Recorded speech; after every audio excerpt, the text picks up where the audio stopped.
Has your race informed your work, or has it not? Or Yeah. yeah. I mean, all the time, all the time. You may have heard a rumor that it wasn't too cool when I was young to be black in America, you see. Well, it wasn't. So that's why I got up and left. You know, I'd done my time in the military, and I had a one-way ticket out of here. Said, I got to go see, is there a God or is there not a God? Does he hate black folk? Says, I love my country, but my country doesn't love me. And one of the things that was in my head was who we are, where do we come from, about people. I grew up, with the idea with folk teaching me that I was nothing, nobody, not even worth talking to, listening to, looking at. You're not even an entity. And so I set out to find some answers to that.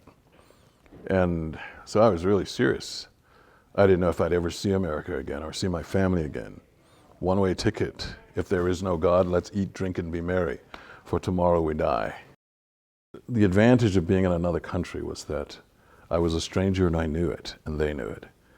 But in my home country, I was a stranger and I didn't know it. I thought I was at home.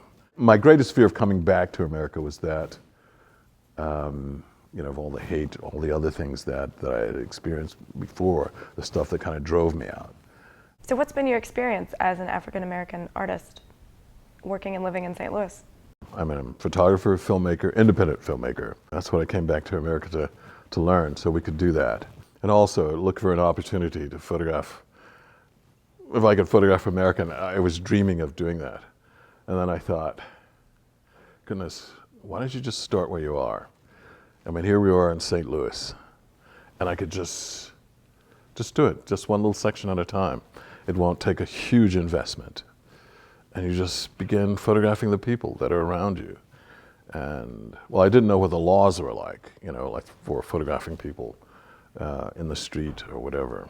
But I began, just with friends' weddings. And I thought, well, maybe I could do it with churches, because this is really very quickly becoming an international city, if it wasn't already. So we have the Chinese, the Japanese, the Mexicans, the Ethiopians. We got the Catholics. So I'd call this project, perhaps, Sunday Morning in St. Louis.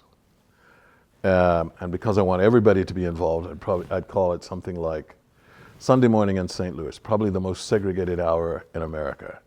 See, now being slightly cynical, everybody else would come. It's like coming to see Muhammad Ali. They come to see the fight. How are all these people being awful?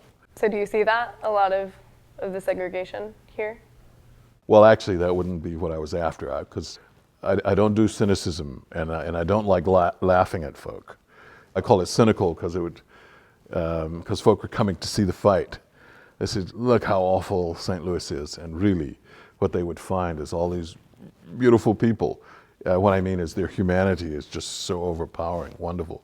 Whether they were poor, whether they were wealthy, whoever they were, that's what I would be after.